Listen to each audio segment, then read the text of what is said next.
Hi aspirants, ఈ రోజు నుంచి తెలుగు ర్యాపిడ్ రివిజన్ క్లాసెస్ అనేవి స్టార్ట్ చేస్తున్నాను. ఆల్రెడీ అన్ని సబ్జెక్ట్స్ కలిపి అందులో మెయిన్ ఇంపార్టెంట్ టాపిక్స్ ఏంటి అనేసి ప్రతి టాపిక్ పైన బిట్స్ క్రియేట్ చేసి పెట్టాను. సో తప్పకుండా వీడియోస్ యూజ్ చేసుకోండి. ఆల్రెడీ నేను థర్డ్, ఫోర్త్ ఈ రెండు క్లాసెస్ టెక్స్ట్ బుక్స్ అనేవి ర్యాపిడ్ రివిజన్గా పెట్టేశాను.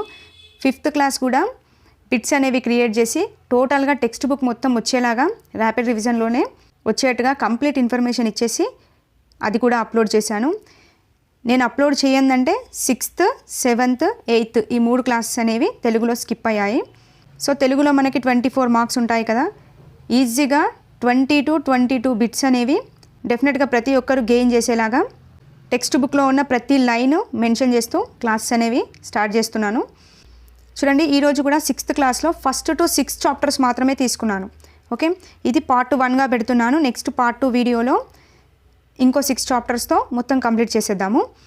సో ఈ 6 చాప్టర్స్లో కూడా ఉపవాచకంని యాడ్ చేశాను. అదేవిధంగా మనకి టెక్స్ట్ బుక్ వెనకాల ఉన్న గ్రామర్ పార్ట్ మొత్తం కూడా మెయిన్ ఇంపార్టెంట్ పాయింట్స్ అనిపించే బిట్స్ని, అంటే కొంచెం కష్టంగా ఉండే బిట్స్ని ఫ్రేమ్ చేసి పెట్టేశాను. చూడండి, ఇక్కడ ఈ 6 చాప్టర్స్ నుంచి 30 బిట్స్ అనేవి ఫ్రేమ్ చేశాను. అందులోనే 6 చాప్టర్స్కి సంబంధించి ఒక్క పాయింట్ కూడా మిస్ అవ్వకుండా అన్ని పాయింట్స్ ఇక్కడే కవర్ చేస్తాను. అడిషనల్గా ఉన్న పాయింట్స్ని కూడా ఎక్స్ప్లెనేషన్ ఇస్తాను. సో తప్పకుండా క్వశ్చన్ చూడగానే వీడియోని పాజ్ చేసి ప్రతి ఒక్కరూ ఆన్సర్ చేయడానికి ట్రై చేయండి. అండ్ నేను మీకు ఒక చిన్న ఇన్ఫర్మేషన్ ఇద్దామనుకున్నాను. నా ఛానల్లో క్లాసెస్ చూస్తున్నప్పుడు మీకు కొన్ని ప్రోడక్ట్స్ కనబడుతున్నాయి కదా, అవి కూడా టెక్స్ట్ బుక్ ప్రోడక్ట్స్ మాత్రమే పెట్టాను.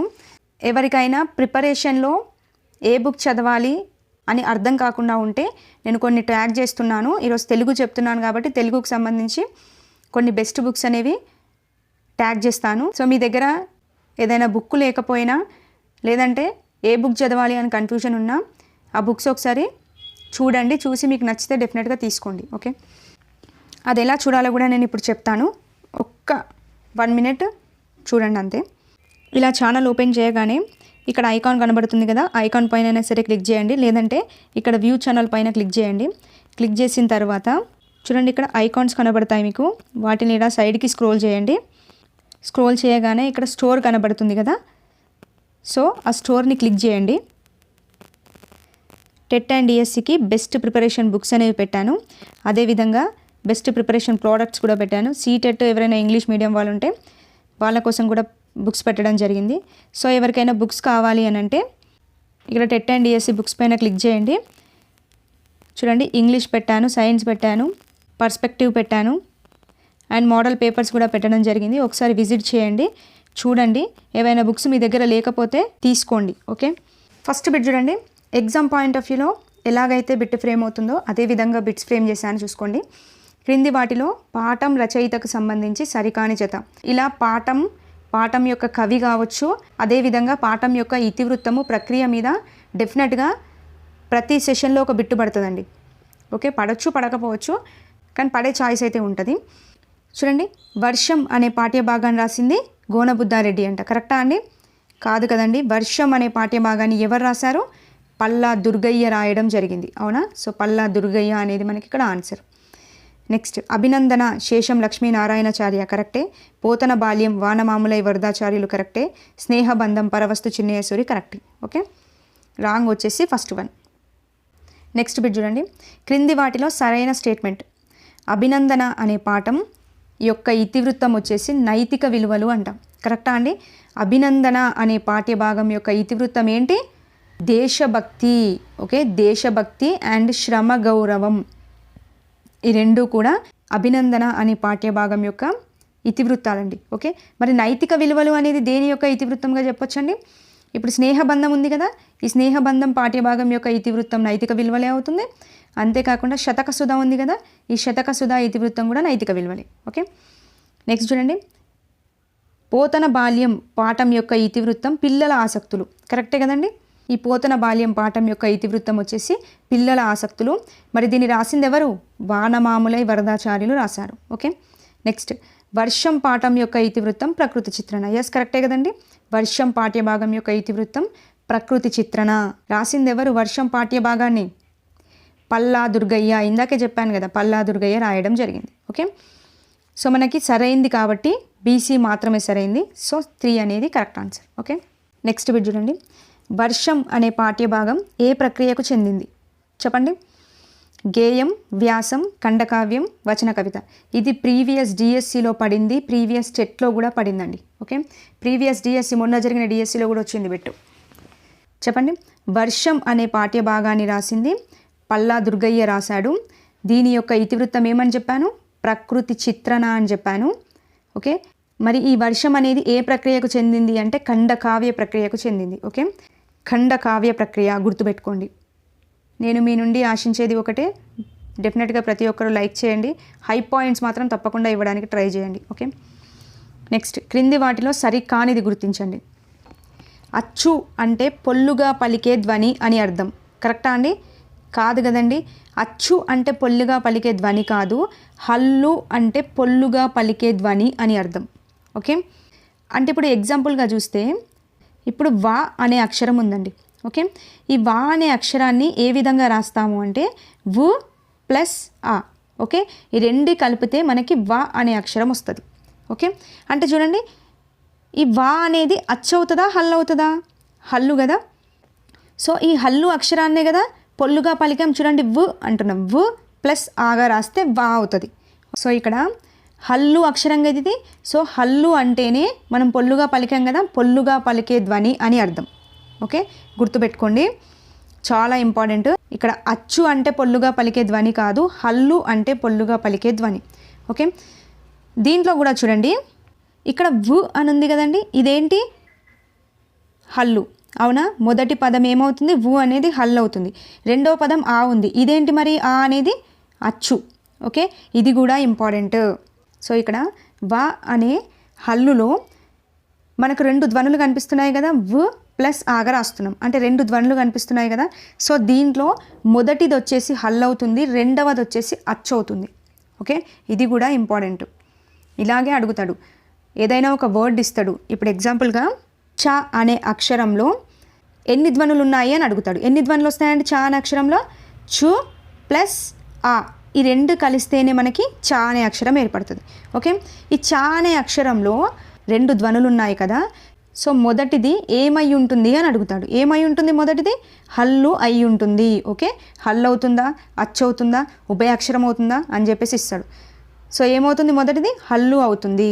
ఓకే, సో ఇక్కడ పొల్లుగా పలికే ధ్వని ఏది అంటే హల్లు, గుర్తుపెట్టుకోండి. నెక్స్ట్ చూడండి, రా అనే అక్షరంలో మొదటి ధ్వని అచ్చు అంట. చెప్పండి, ఇప్పుడు చెప్పాను కదా రా ఎట్లా రాస్తారు మీరు? రా అనేది హల్లు కదా, ఎలా రాస్తాం? రు ప్లస్ ఆ, ఈ 2 కలిస్తేనే మనకి రా అనేది ఏర్పడుతుంది. అవునా, ఇందులో మొదటి ధ్వని ఇదే కదండి. మొదటి ధ్వని ఏమవుతుంది? మొదటి ధ్వని హల్లు అవుతుంది, అంతే కదా. మొదటి ధ్వని హల్లు అవుతుంది, రెండవ ధ్వని అచ్చు అవుతుంది. అవునా, మొదటి ధ్వని ఏమవుతుంది అన్నాడు? అచ్చు అవుతుంది అన్నాడు. అచ్చు కాదు కదండి, హల్లు అవుతుంది కదా. సో ఇది తీసేయచ్చు. ఓకే, నెక్స్ట్ చూడండి, వర్గాక్షరాలు 4 వర్గాలుగా విభజించారు. కరెక్టేనా అండి? మనకు టెక్స్ట్ బుక్లో క్లారిటీగా మెన్షన్ చేశాడు. వర్గాక్షరాలు వచ్చేసి, ఇది రాంగ్ ఆన్సర్. వర్గాక్షరాలు వచ్చేసి 5 వర్గాలుగా విభజించారండి.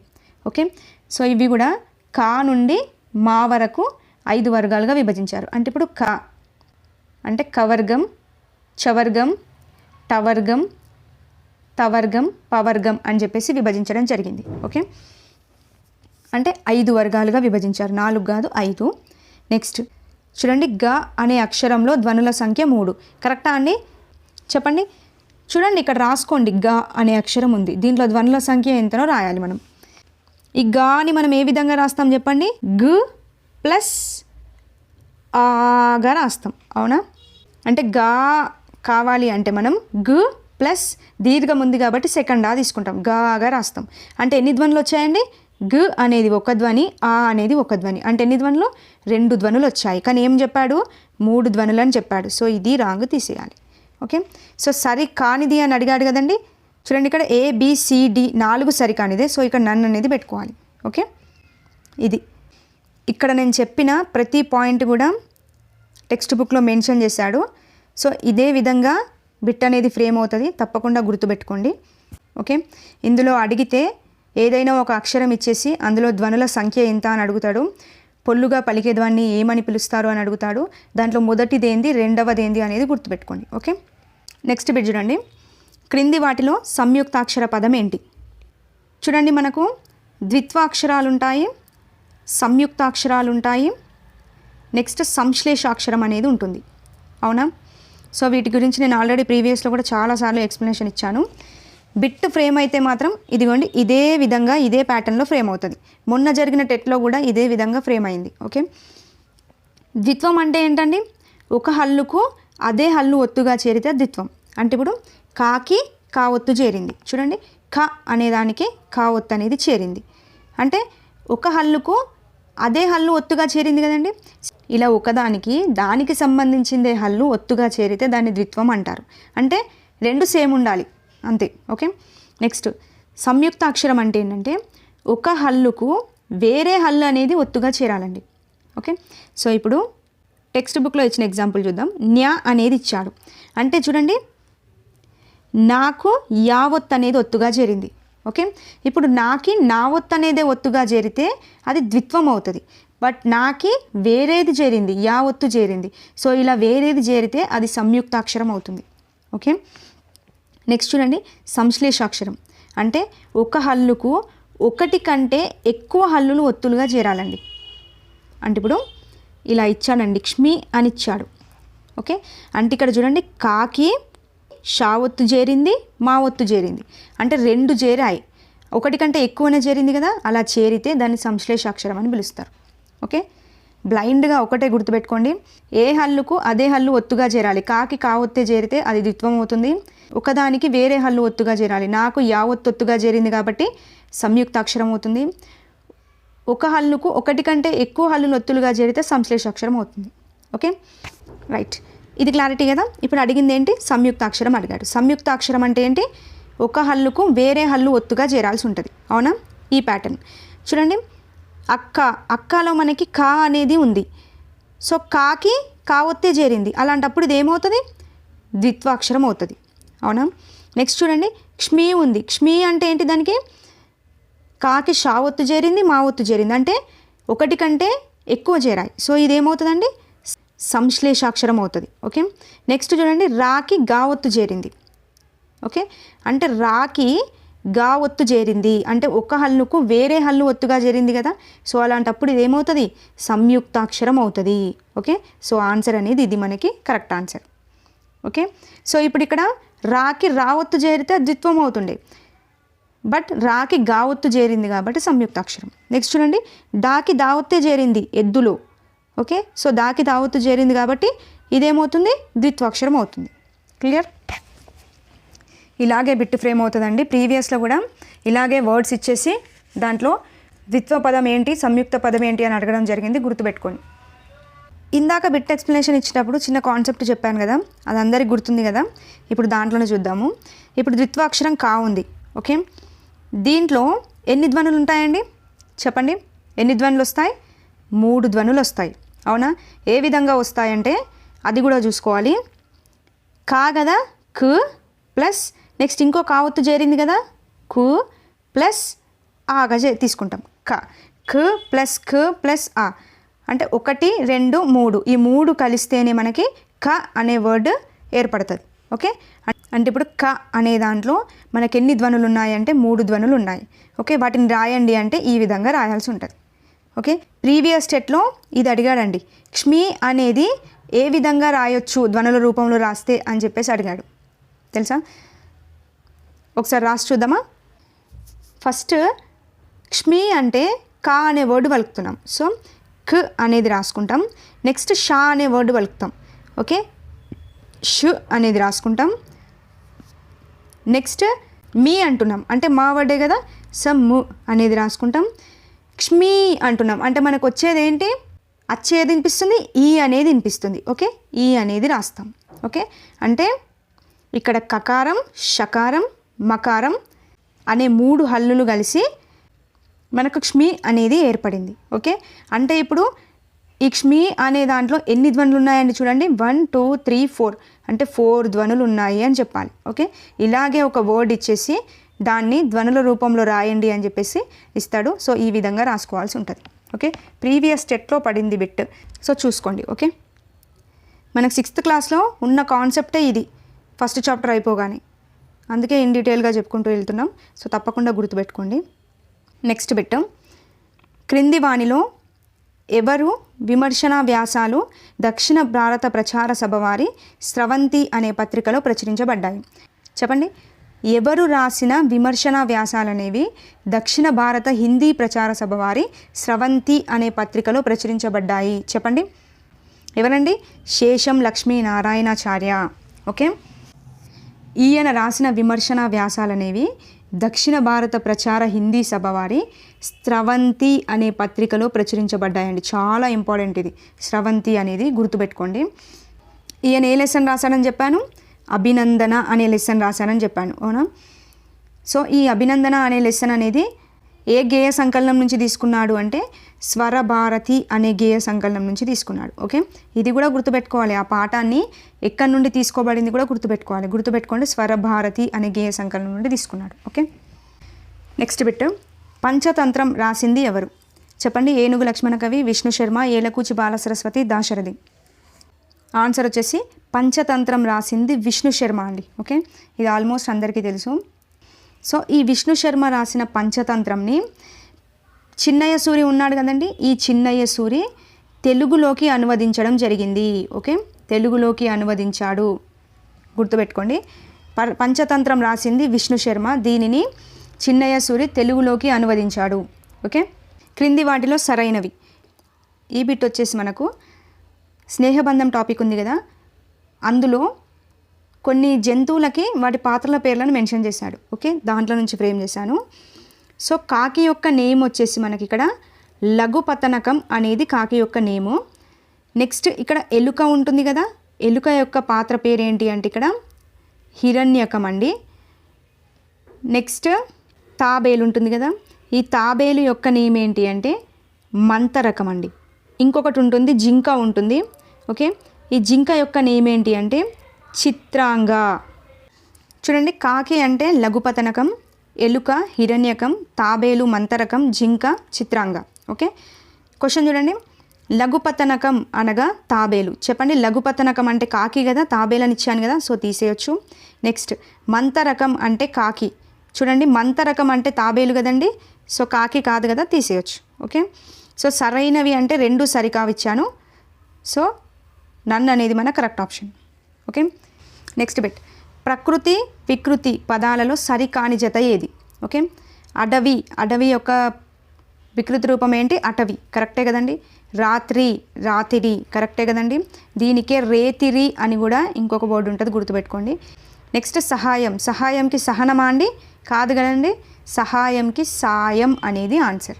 ఓకే, నెక్స్ట్ ఆకాశం, ఆకాశం, కరెక్ట్. ఓకే, సో ఇందులో అటవి అనేది ప్రీవియస్ స్టేట్లో అడిగాడండి. ఓకే, గుర్తుపెట్టుకోండి. రైట్, నెక్స్ట్ బిట్ చూడండి. క్రింది వాటిలో అనునాసిక అక్షరాన్ని గుర్తించండి.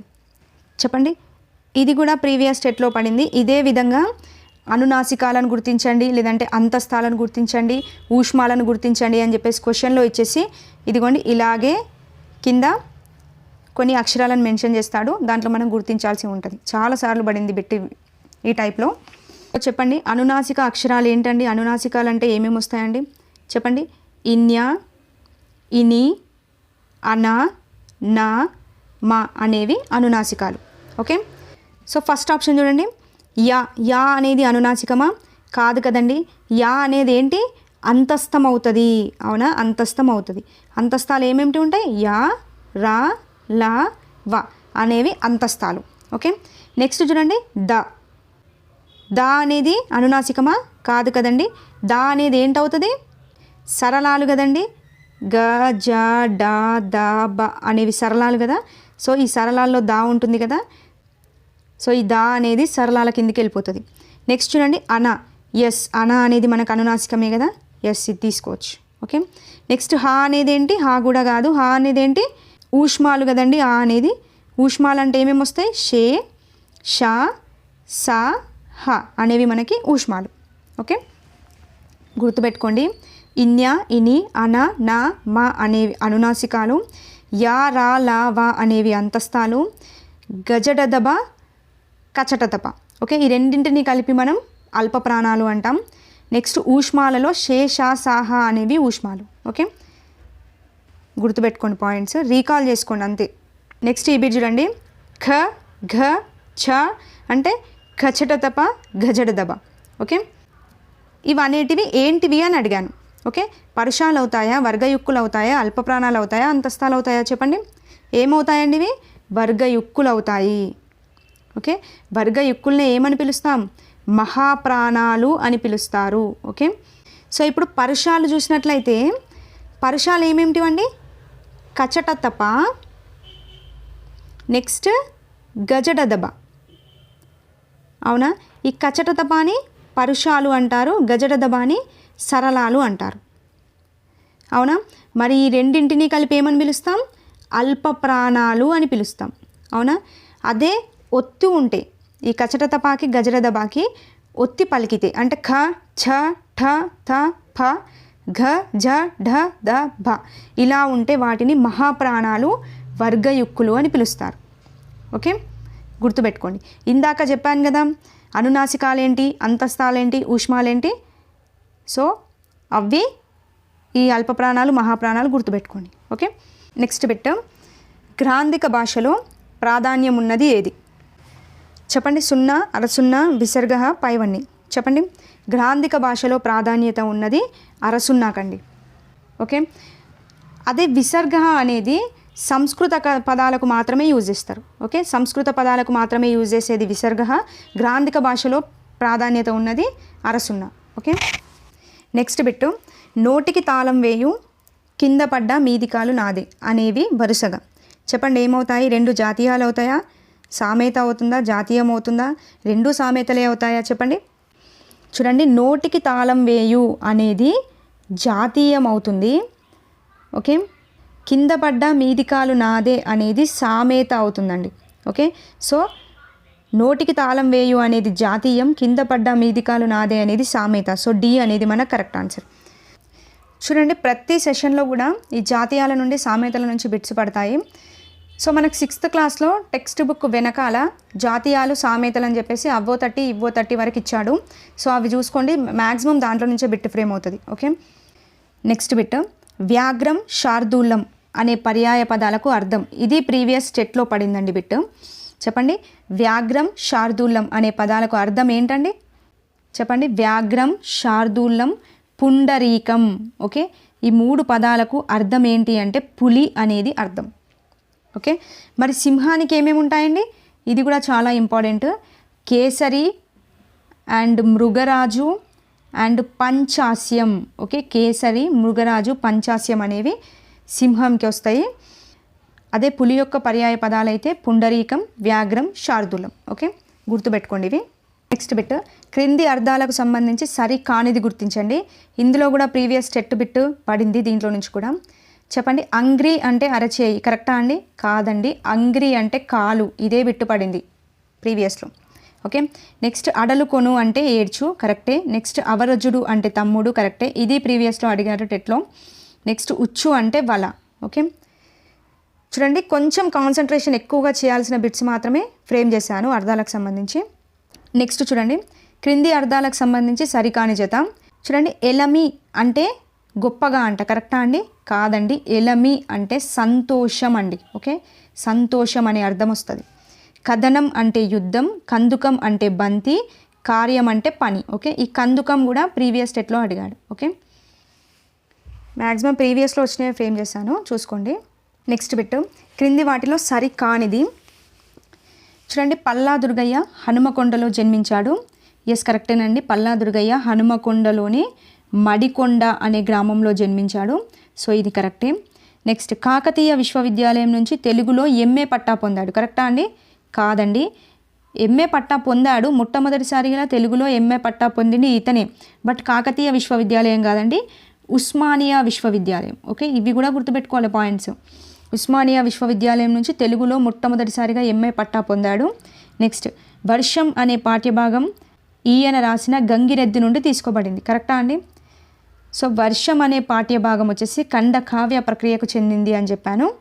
సో ఈ పాఠం వచ్చేసి ఈయన పాలవెల్లి గంగిరెద్దు రాశాడు కదా, సో ఇందులో పాలవెల్లి నుండి ఈ పాఠ్యభాగం తీసుకోవడం జరిగింది. ఓకే, గంగిరెద్దు కాదు, పాలవెల్లి. నెక్స్ట్ పాలవెల్లి అనేది ఈయన రచన, కరెక్టే కదండి. ఈయన రాసింది ఏంటి? పాలవెల్లి గంగిరెద్దు అనేది రాయడం జరిగింది. ఓకే, ఈయన రచనలు గుర్తుపెట్టుకోండి. నెక్స్ట్ ఈయన ఇంకోటి కూడా రాశాడండి, 16వ శతాబ్ద మండలి ప్రబంధ వాగ్మయ తద్వికాసం. అందరికీ గుర్తొచ్చిందనే అనుకుంటున్నా. 16వ శతాబ్ద మండలి ప్రబంధ వాగ్మయ తద్వికాసం అనే అంశంపై పరిశోధన చేసింది కూడా పల్లా దుర్గయ్య. ఓకే, ఈ పాయింట్ కూడా చాలా ఇంపార్టెంట్, గుర్తుపెట్టుకోండి. సో మనకి సరి కానిది కాబట్టి బీసీ అనేవి సరికాదు.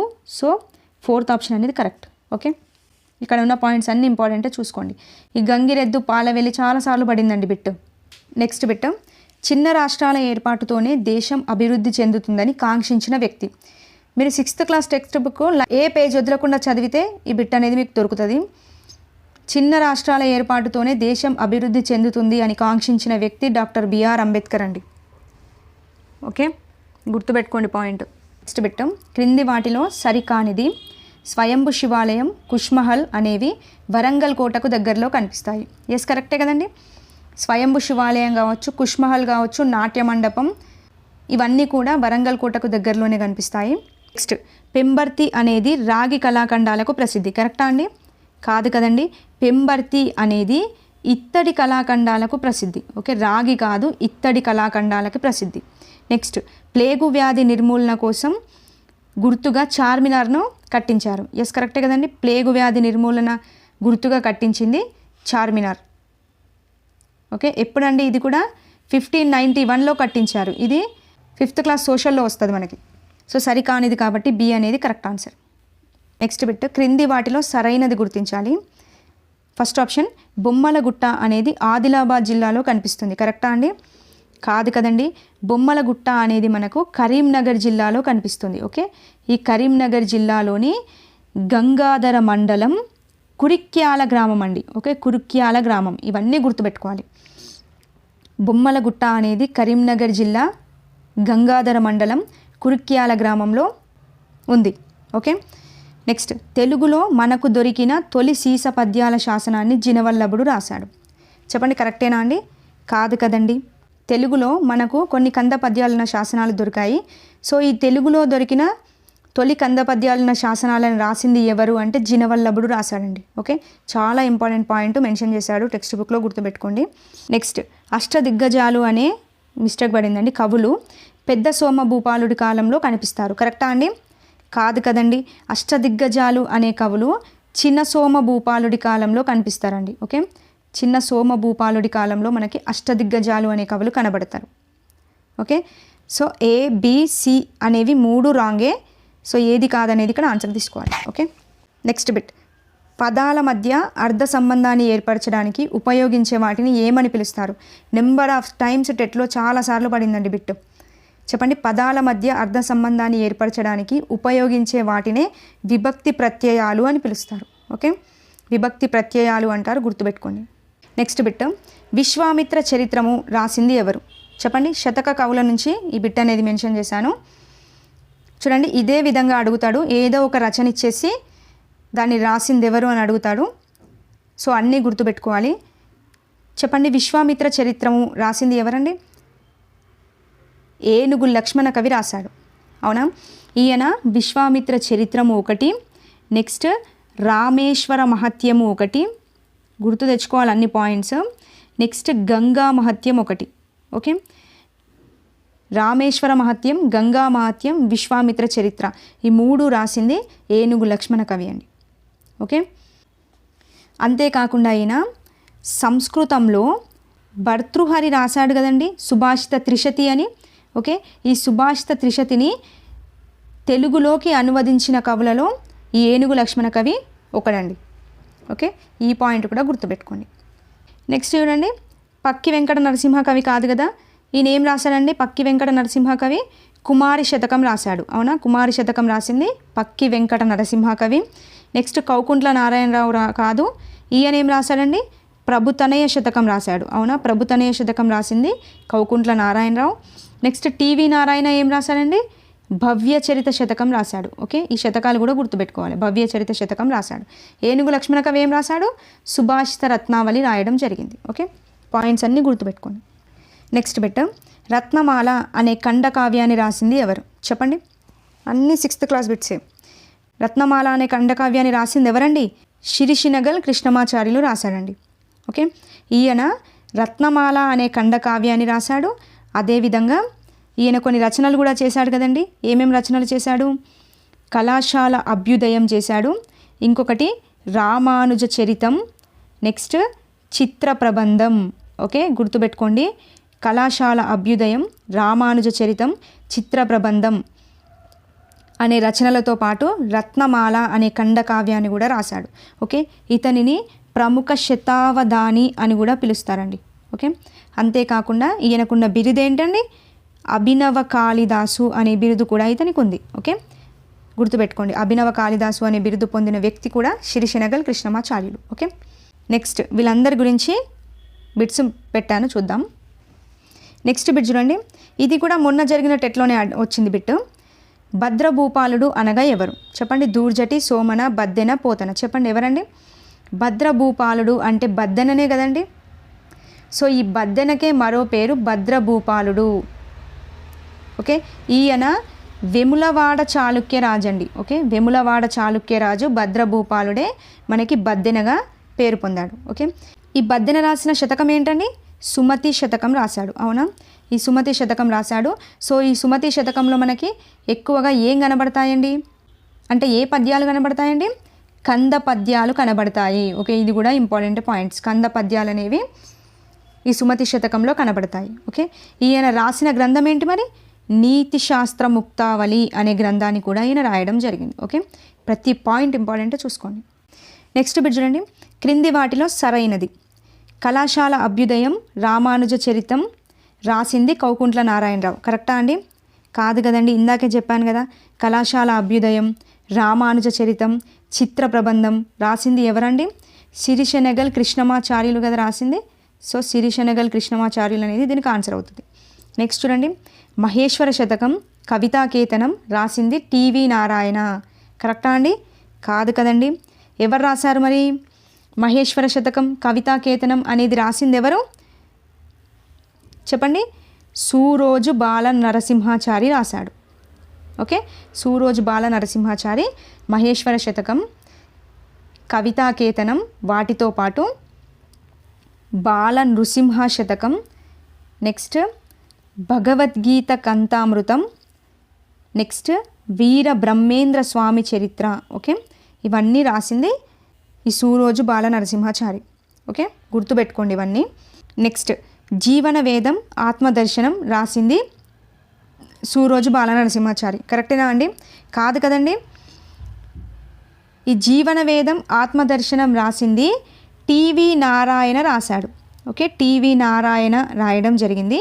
జీవన వేదం, ఆత్మదర్శనం, నెక్స్ట్ ఆర్షపుత్ర శతకం, నెక్స్ట్ భవ్య చరిత శతకం, అమర వాక్సుధా స్రవంతి అనే ఉపనిషత్తులపై కూడా వ్యాస సంపుటిని రాయడం జరిగింది. ఓకే, గుర్తుపెట్టుకోండి. ఈయన రాసినవి జీవన వేదం, ఆర్షపుత్ర శతకం, భవ్య చరిత శతకం, ఆత్మదర్శనం, అమర వాక్సుధా స్రవంతి అనే ఉపనిషత్తులపై వ్యాస సంపుటిని కూడా రాయడం జరిగింది. ఓకే, సిరిసినగల్ కృష్ణమాచార్యుల గురించి, ఆయన రచనల గురించి వచ్చింది.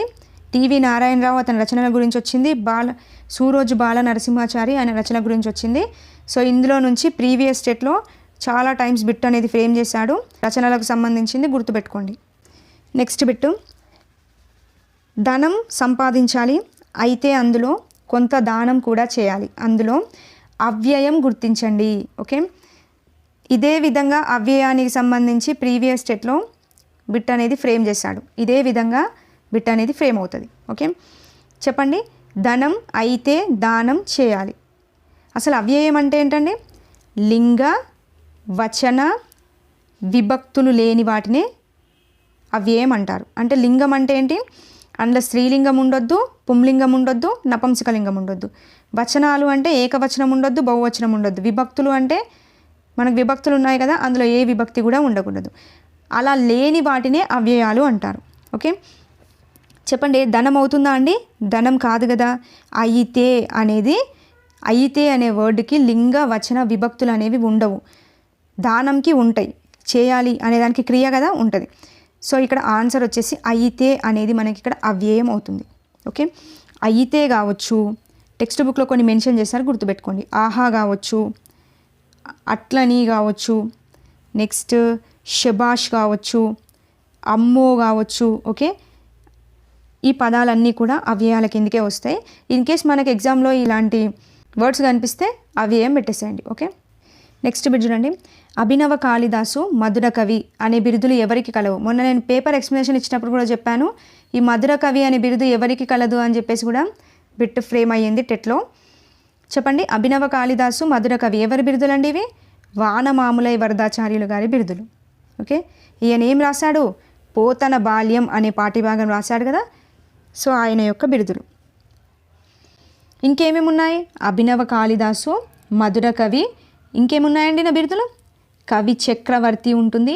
నెక్స్ట్ అభినవ పోతన కూడా ఈయన ఒక బిరుది. ఓకే, వానమాములై వరదాచార్యులు గారికి సంబంధించి రచన కానిది ఏది? చెప్పండి. జయధ్వజం, ఎస్, ఇది ఈయన యొక్క రచనే. నెక్స్ట్ కూలిపోయే కొమ్మ ఈయన యొక్క రచనే. మెరుపులు చుక్కలు అవుతుందా అండి? కాదు కదండి. మరి మెరుపులు చుక్కలు ఎవరిది? పొట్లపల్లి రామారావు గారి యొక్క రచన కదా. ఓకే, పొట్లపల్లి రామారావు యొక్క రచన మెరుపులు చుక్కలు. సూక్తి వైజయంతి ఈయనదే. ఓకే, ఇంకేంటి? పోతన చరిత్రం. ఓకే, పోతన చరిత్రం కూడా ఈయనదే.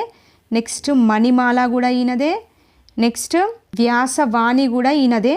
నెక్స్ట్ రైతు బిడ్డ, ఇది చాలా ఇంపార్టెంట్. ఓకే, రైతు బిడ్డ అనే బుర్ర కథల సంపుటిని రాసింది ఎవరు అంటే వానమాములై వరదాచార్యులు. చాలా ఇంపార్టెంట్, గుర్తుపెట్టుకోండి. నెక్స్ట్ బిట్, గద్వాల్ సంస్థానంలో కనబడే కవులు. ఇది ఉపవాచకంలోకి వెళ్ళిపోయింది. చెప్పండి, ఎవరు కనిపిస్తారండి? ఈ గద్వాల్ సంస్థానంలో కానాదం పెద్దన అనే కవులు కనబడతారండి. ఓకే, వీరు రామాయణాది గ్రంథాలను రచించారు. ఓకే, ఒకటే గద్వాల్ సంస్థానంలో కనబడే కవులు ఎవరు అంటే కానాదం పెద్దన, గుర్తుపెట్టుకోండి. నెక్స్ట్ బిట్, మేడారం జాతరకు సంబంధించి క్రింది వాటిలో సరికానిది. చెప్పండి, భారతదేశంలోనే అతిపెద్ద జాతరగా పేరు పొందింది మేడారం జాతరనే కదా. ఎస్, కరెక్టే. నెక్స్ట్, ఈ జాతర జరిగే స్థలం జయశంకర్ జిల్లా తాడ్వాయి మండలం మేడారం అనే గ్రామం దగ్గర జరుగుతుంది. ఎస్, కరెక్టే కదండి. సో ఇది కరెక్టే. నెక్స్ట్, ఈ జాతర ప్రతి సంవత్సరం 2 రోజుల పాటు చేస్తారు. కరెక్టా అండి? కాదు కదండి. ఈ జాతర వచ్చేసి ప్రతి 2 సంవత్సరాలకు ఒకసారి 3 రోజుల పాటు జరుపుతారు. గుర్తుపెట్టుకోండి, 2 సంవత్సరాలకు ఒకసారి 3 రోజుల పాటు జరుపుతారు. అది కూడా ఫిబ్రవరి నెలలో మొదలవుతుంది. మాఘశుద్ధ పౌర్ణమి నుంచి మొదలు కావడం జరుగుతుంది. ఇది కూడా గుర్తుపెట్టుకోండి, మాఘశుద్ధ పౌర్ణమి. ఓకే, నెక్స్ట్, ఇది కొంచెం మిస్టేక్ పడింది. పొలవాస ప్రాంతం పూర్వం కరీంనగర్ జిల్లాకు సంబంధించింది. ఎస్, కరెక్టే కదండి. సో ఇక్కడ 12వ శతాబ్దంలో ఈ పూర్వపు కరీంనగర్ జిల్లా పొలవాస ప్రాంతాన్ని ఎవరు పరిపాలించారండి? మేడరాజు పరిపాలించాడు. ఇక్కడ 2 టైప్స్లో బిట్స్ ఫ్రేమ్ అవుతాయి చూడండి. మేడరాజు ఏ ప్రాంతాన్ని పరిపాలించేవాడు అని అడిగితే పొలవాస ప్రాంతం అని పెట్టాలి. పొలవాస ప్రాంతం ప్రజెంట్ ఏ జిల్లాలో కనబడుతుంది అంటే కరీంనగర్ అనేది పెట్టాలి. ఓకే, ఇవ్వండి. ఇప్పటి వరకు 30 బిట్స్ అనేవి ఫ్రేమ్ చేశాను. ఇంకా ఉపవాచకంలో ఇంకా కొంత మిగిలింది, అదంతా నెక్స్ట్ పార్ట్లో పెట్టేస్తాను. ఇప్పుడైతే 1 to 6 చాప్టర్స్ చూసాం కదా. నెక్స్ట్ రేపు 7 to 12 చాప్టర్స్ అనేవి కంప్లీట్ చేసేసుకుందాము.